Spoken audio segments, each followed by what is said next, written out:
In Track 9, we were in the thick of it. Some of the $1,000 track's toughest sections. But now, with vehicle issues, there's a lot more to think about than just mud and ruts. What's going on, mate? Dunno, mate. Some kind of engine light. Sitting around and waiting is going to get us absolutely nowhere. So all we can do is forge on ahead.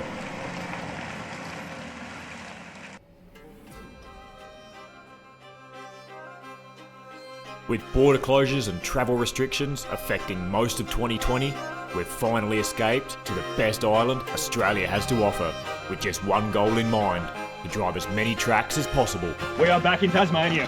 What a track!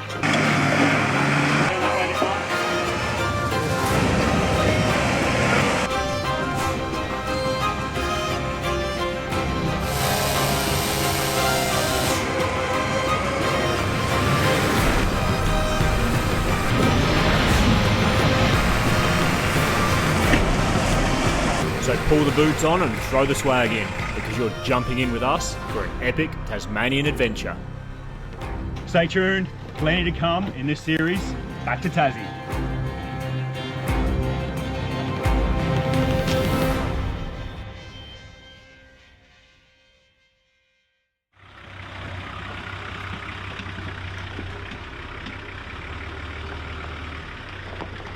It's really just non-stop now.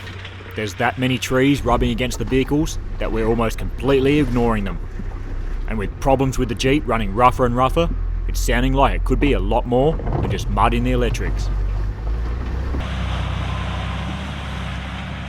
One of the easier ones. Beautiful. You have to get the winch out. You on channel there, Nick? Yep. Just find a flat spot to pull up. There's a bit of oil. Looks like you just dropped a bit of oil maybe around the engine area. Yeah, okay. Unless it was already there, but looks pretty fresh. While Nick was stationary for a couple of minutes, it looks like the big old patrol has lost some oil. So we radio ahead so Nick can jump out and have a quick look.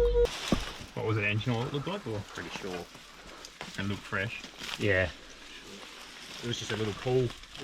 Did you see any dripping down to where he came?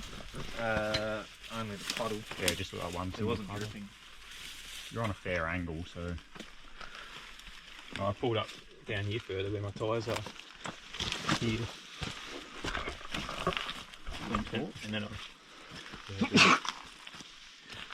And then I reversed back when you said that to see if there's any here. Rear main's leaking a fair bit. Is it? Yeah, she's dripping. Nothing I can do about here. No. Just gotta get moving. Not drastic. Nah. Once again, we're not going to change a rear main seal here on the track. So although a good pickup, just something that we're going to have to keep an eye on at this stage.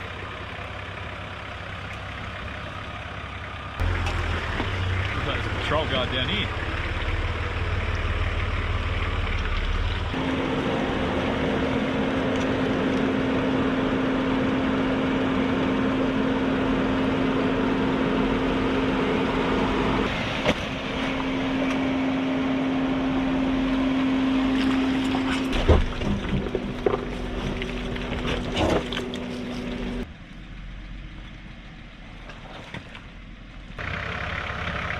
You're just going to slide in a bit,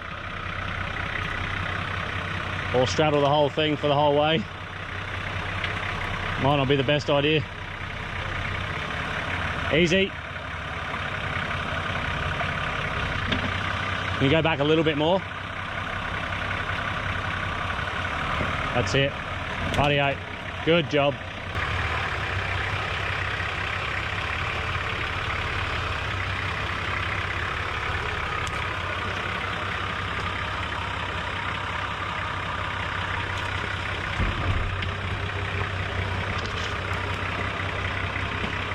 That's it. Yeah, now you're right, now you're going in. Perfect. Yep. Exactly it.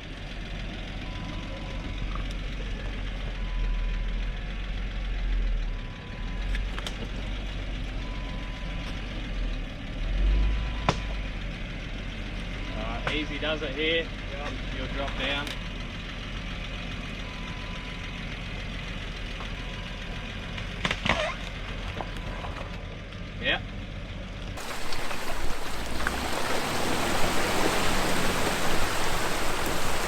Another thing that just doesn't give up is constant mud holes. Thick, concrete-like mud.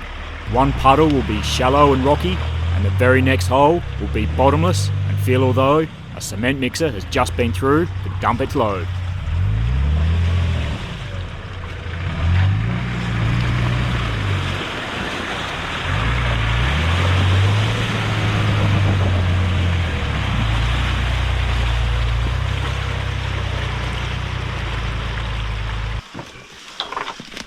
She's super off camber, buddy.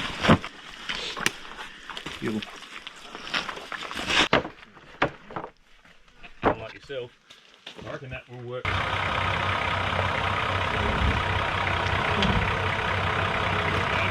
Yeah.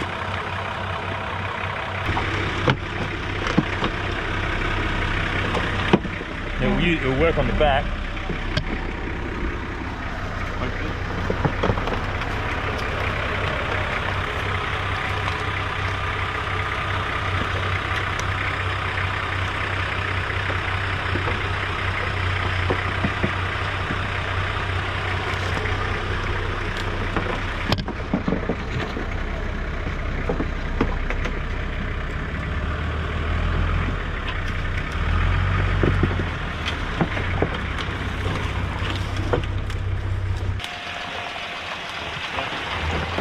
You're on the tracks. Right hand down a bit.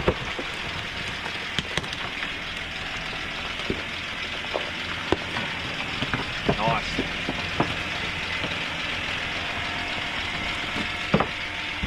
Real nice. Right hand down.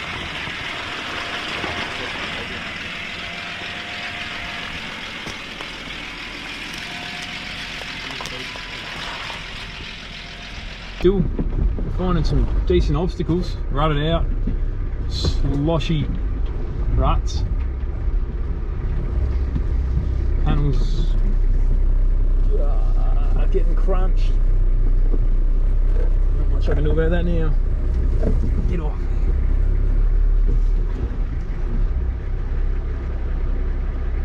Yeah, quarter panel has just copped the hiding. Probably rear one's probably going to do the same.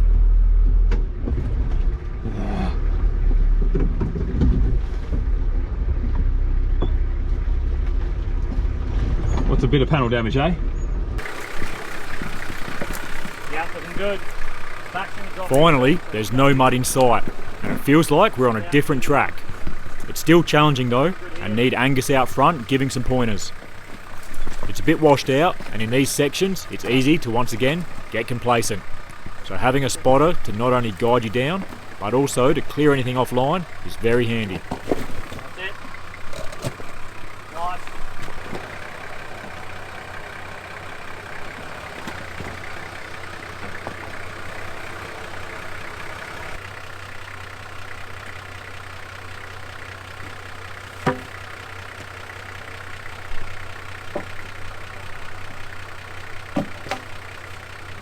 A little bit, yep, just like that, that's good. Yep. That's it. Keep it going. Good. Yeah, you're right. Back wheel's going to follow you in a minute. A little bit longer. Oh, keep going then. Right hand down. Yeah, turn her in. It's nice to be out of the mud after 2 days. It's not mine or the Jeep's favourite form of off-roading, mainly due to mud making its way into the axle housing, thanks to a seal that's located closer to the centre rather than the CVs. Now it doesn't sound like a big issue, but it makes cleaning after a muddy trip a lot more involved.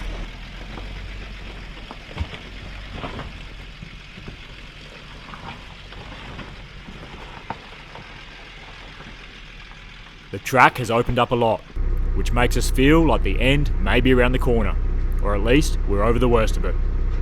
There's still a lot of stopping and getting out to clear trees, but that's a lot easier than running a winch line every few metres.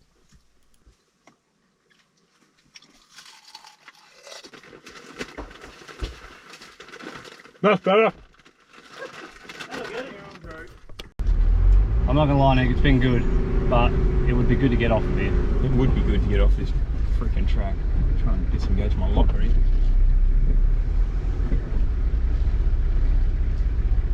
Everything's copped a beating.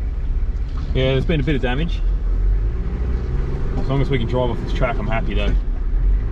Obviously you don't like making unnecessary damage to vehicles, so it costs us money, but we knew that coming into it. But yeah, I'm with you, Angus. It'd be nice to get off. It's just the relentless branches, overgrown. The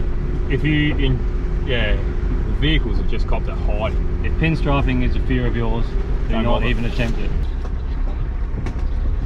This is a welcome sight, and something we've been hoping for quite a while now. A crystal clear stream that quickly turns to chocolate milk from the filthy undercarriage.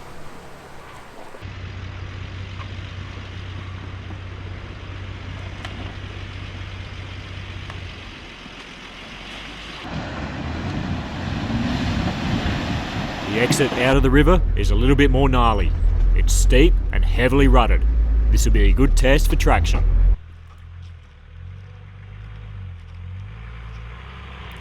Coming out of the water, Nick was worried his tyres might be slipping all over the place, but he crawls up just fine. And now that he's up, he's got 150 metres of immaculate ruts to guide him to the top of the hill.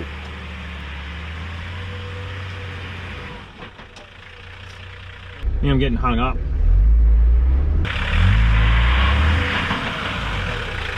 Diffs? Yeah. Is it much or?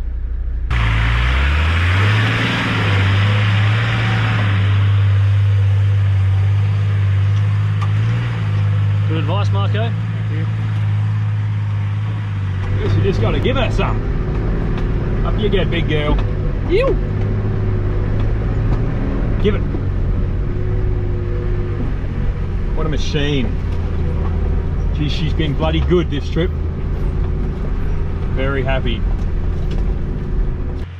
Reckon you'll be able to do the same? Oh, I don't know. We'll see. If the tyres have grip, it'd almost be better to go up to 40 psi here, I reckon. You reckon? The clearance. Yep. Get the belly up, extra 10 mil. It's only really this one spot. I think you'll be okay. One spot. Alright, let's send it. It's for confidence.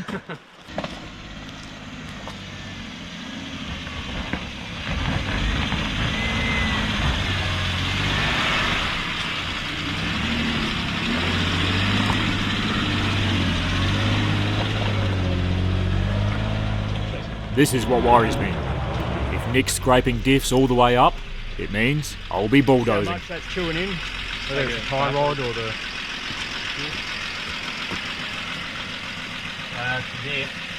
Doesn't look any more than mine.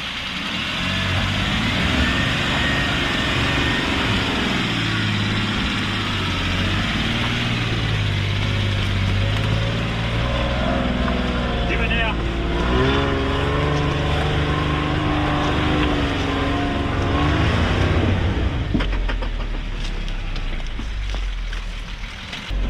So close. Just as I get right to the top, the ruts swallow me up and I'm all bellied out. I think we'll go maxis down in the wheel ruts, get me up a little bit. Oh, not bad. I'll go back.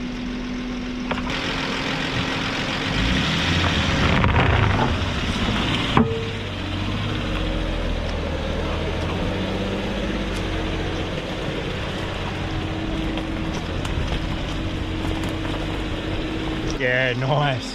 Perfect. And just like that, we're now back on some kind of maintained road. We're now able to pick up the speed. For the first time in a couple of days, we're doing 40 kilometres an hour. But it doesn't last long.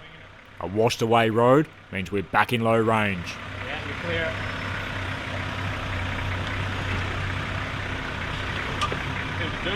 Yeah. And after a few more obstacles, it's becoming clear that this road doesn't get driven much. Well, we might just be putting the boots back on. Not what I expected. That's a big kahuna of a piece of lumber. Isn't it? Mark, it's splitting.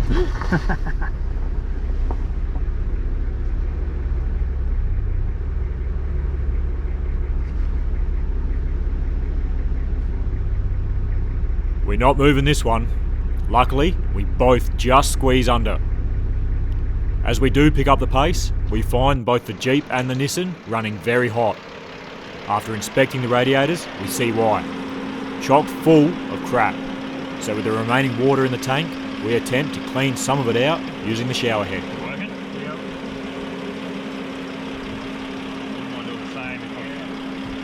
Not only are these things trashed on the outside, but the interior isn't looking too good either. After doing what we can with minimal water and pressure, we keep moving, but at a much slower pace. Heading back to the main road nice and slow. Both vehicles are running relatively warm, but Marco's just called over from the Jeep saying that the Jeep has literally stopped in its tracks. Not what we wanted at this point in the day. They're going to try again, see if they can start it, but who knows.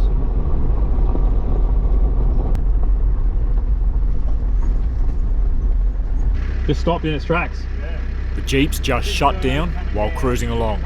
It's starting to feel like it's labouring. It's down on power and running warm. It is good to be off the track, but we're still miles from help and far from home. I guess we'll just keep moseying on.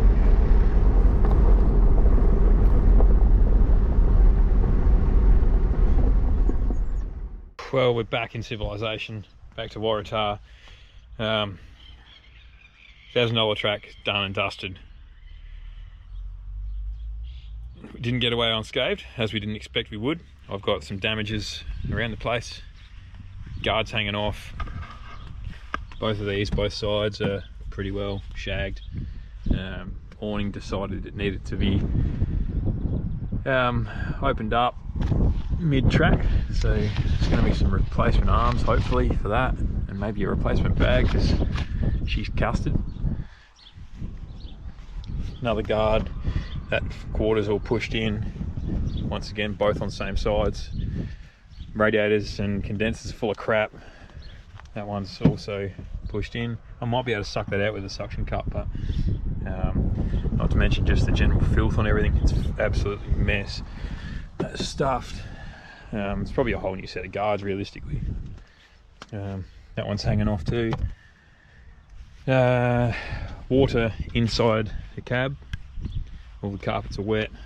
Just pulled this back door card off. Thought I'd bring some of the water home with me.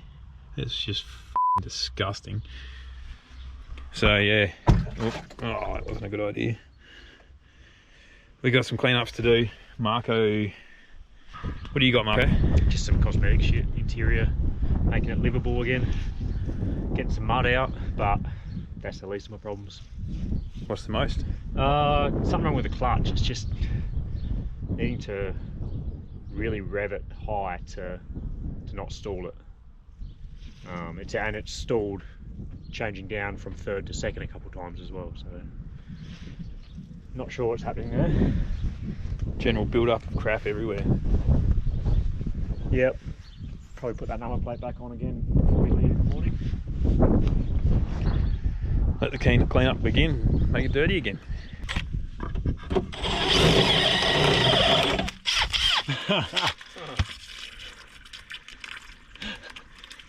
That is thicker than I expected. No wonder it didn't come out as small.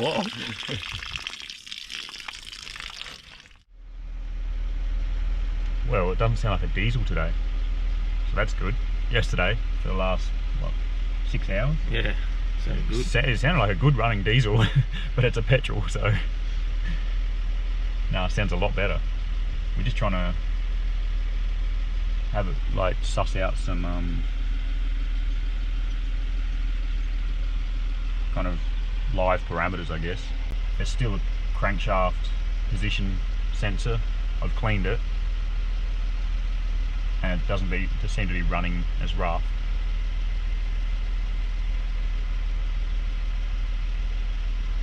But that code is still coming up, so. Alright, well, after a lazy morning, we're finally heading out of camp. It's been good to just chill out for a second. So we're leaving Waratah now. The Jeep's still got an engine light on, and it's still running quite warm actually, so probably going to try and find a decent pressure cleaner and give it a pretty good clean up before we go any or before we do too many more kilometres. But yeah, the plan is try and find a nice campsite. Only a small drive today, hopefully. Well, a couple hours.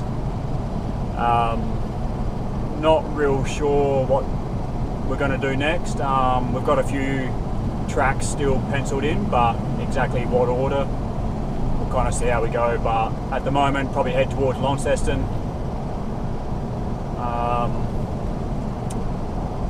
Reassess the situation once we get a bit closer.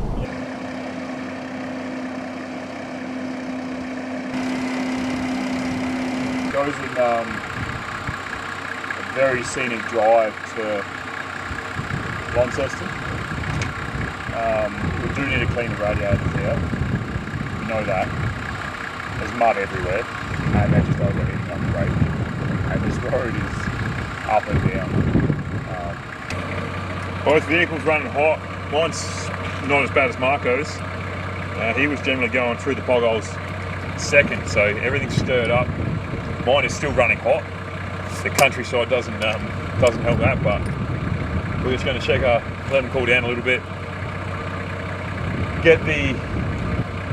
Pull the air filters. We didn't do that back at camp, so we didn't think about it. So just give them a blowout. It won't be dust, obviously, but it could be a heap of leaf litter and whatever. Pretty much that snorkel heads will just get smashed by trees and whatever. So there could be a shitload of leaf matter in there. So we'll check that. Let the vehicles cool down. We need to get to a like a car wash or a high pressure hose or something that we can actually give the radiators a good clean out. Yeah, just be slow going for a bit. I'm starting to think that I might need to take it out.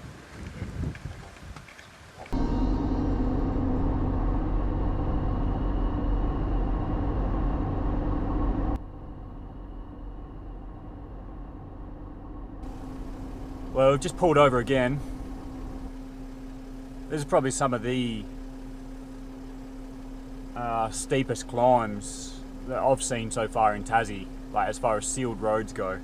So we've picked a doozy to drive a couple of heavy, dirty four-wheel drives up with radiators that are not the most efficient when they're full of mud. So just pulling over, letting them cool again. After making it to camp, it's time to clean and look even deeper into the trouble codes on the Jeep. Patrol's still running hot as far as normal temperatures. Nothing I haven't seen before.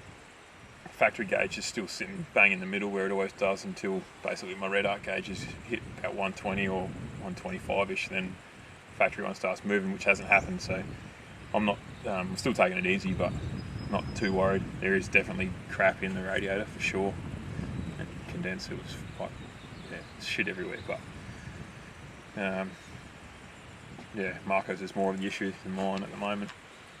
Still hauling a lot of weight as well, up and down these we climbing and descending pretty decent heights in a small amount of time, so it's all hard work on the vehicles. Just got to baby them a little bit, I guess. It's been nice this last section. It's been really nice drive actually today. After coming off of a $1,000 track and then driving through this countryside, it almost looks like you're cruising a different country. It's beautiful, but yeah, we're just camping. Jeez, you got me on the spotty. I don't even know what this place is. It's a state forest, free camps, beautiful, heaps of shade, running water, stream, like just like crystal clear. It's gorgeous. So yeah, just what we wanted for tonight. Just gonna bloody clean the mug up a little bit and enjoy a beer. Chuck the feet up on a swag and sit back. Watch Mark work on the Jeep. This thing's just running rough. Got a few error codes coming up with crankshaft position sensor and camshaft position sensor out of alignment. So, I don't know if it's... With the codes and loss of power leading towards a timing issue, it's starting to look like a bigger problem than we first thought. Well, Marco's reckons he might have a heap of crap in his handbrake. It's more useless than it normally is, which is pretty damn useless. So, just going to pull the rear wheel off, have a look. This jack's not looking very nice.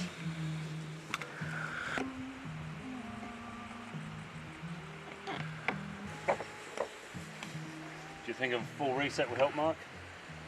Maybe. Engine light's been on all day. Yeah, probably should have tried it before this. Guzzle hand. Do with a max track. Yeah, it's a little stumpy maxi. Yeah, right. It's a small max track, but also it's doubles as a high lift base or a jack base in general, but it's got that rectangle recess in it. Oh, it's got a built in, does it? Yeah, Purpose built. purpose built. Looks like you let two max tracks lay on top of each other for too long and this popped out.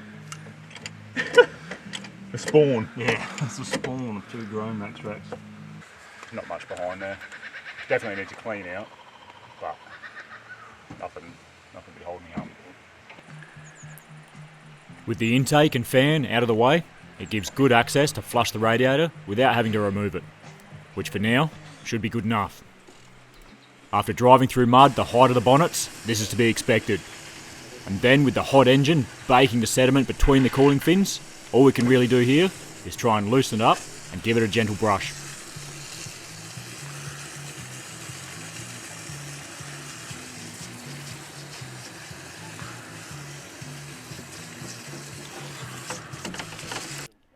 It's been a hectic few days, and with it all back together, it's now time to relax.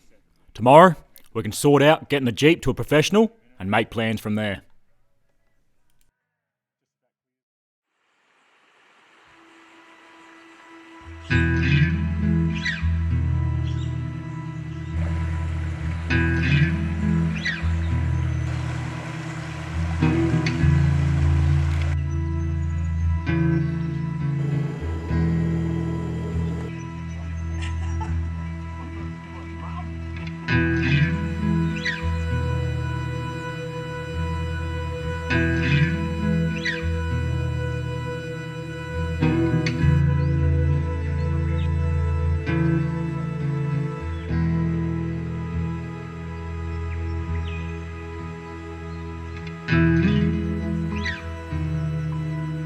So we're going to go up to Launceston. It's only about an hour's drive.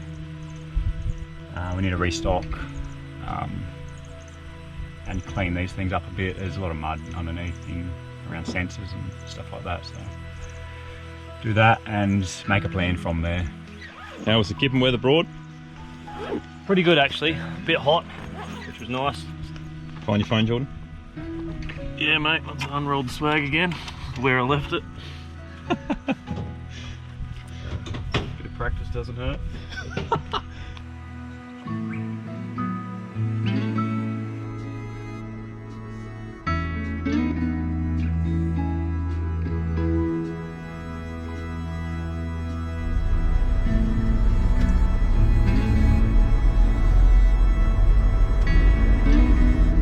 Well, Marco's love for Jeeps continue. We are at the Launceston Jeep dealership. Just popped in to maybe have a look at a few source codes. See that, or he was looking at a new Jeep. New couple Gladiators sitting over there. Yeah, seems to be a regular thing on our big trips. Yeah, Mark's just having rang the dealer to see if they could get him in today while we're kind of passing through. Launceston Jeep, we just stopped in basically out of the blue and explained the situation, and yeah, they're going to squeeze it in over the next couple of hours. They said they're flat out, but they're going to try and squeeze it in. So they've been generous enough to give me a vehicle to get around town in, so we don't have to sit here in the car park. So Bit nicer than the Renegade in Cairns. Yeah, a lot better than the last trip. Got the little Renegade. So we'll see how this thing goes. How does it feel, Mark? Smooth, very smooth. I'm driving a lone car 1 week into our trip, and I'm 1,000 kilometres from home. Things could be a lot better. If nothing else, at least the Gladiator is a comfortable ride for a good look around Launceston. After a few hours, I received a call, and as expected, it's bad news. Well, not good. Not good at all. Launceston Jeep have been incredibly useful. Really, they were flat out booked, and they still fit the Jeep in. They got onto it. But news isn't good. They're thinking it's stretched timing chain. Problem is, there's 3 timing chains in the Jeep, and there's only 2 in Australia. So it's has to come from the States, which means it's going to be 3 weeks. Minimum 3 week wait, according to them, which is once again incredibly bad luck. We're going to camp the night at Launceston Caravan Park, somewhere around close, because we've also got to think about how we get the Jeep back. Obviously timing chain on the way out, if it is that, which is, it does sort of sound like that, and Mark's research does. We've got to seriously think about how we get it back, because driving with a stretched chain, you're risking completely, game over basically. So that's what the go is at the moment. Well, the plot is thickening as we speak, minute by minute. Just got to Lonnie Big 4 Caravan Park, went in, checked in, and the Jeep doesn't want to turn back over now. Towing it to the campsite. Yes. Our options are getting slimmer and slimmer at the moment. They are. Launceston Jeep were booked out for weeks, but after explaining my situation, they said bring it in and we'll have a look. And not only that, gave me a brand new Gladiator to get around in. After having a look, they put a lot of oil in it and are almost certain it has a stretched timing chain and don't recommend driving it another metre. I decided to risk it, and 5 minutes down the road, here I am. Jordan, Angus and Nick pushing me and this sorry Jeep into camp for some heavy thinking. I could ship it back home at a huge expense and still have a broken Jeep, leave it to be fixed, again at a huge expense, and fly home ending the trip now, or buy or hire a trailer and haul it home behind the patrol. There's options, all of which are going to leave my wallet a lot lighter. It's decision time. Well, we got some movement this morning. 2 days in this camp, caravan park in Launceston. The Jeep's getting picked up by a flatbed, getting taken to the Jeep dealership. It's going to stay there. We're going to hire a car for Mark and Jordan. We've literally got to get everything out of the Jeep pretty well that we need, or that we need back at home when we finish the trip, because that's going to be here for longer than we are.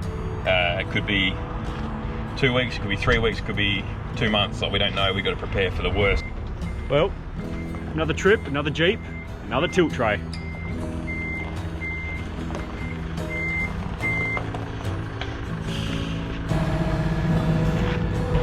Done with the Jeeps? Yeah, we'll get this one fixed and we'll go from there, I think. If anyone's looking, Jeep Wrangler for sale. Minimal use, always kept tidy, highway kilometres. One lady owner? Yeah, always kept very clean. For the second time on a trip, my pride and joy is up on a flatbed. To spend countless hours and plenty of hard-earned money and end up not even driving my car home is absolutely gut-wrenching. But it does get a little easier. And hey, it's just a car and it's just money. There's plenty more of both of them out there. We said it before, and it still stands truer than ever today. We've got unfinished business down here in Tasmania. We'll be back.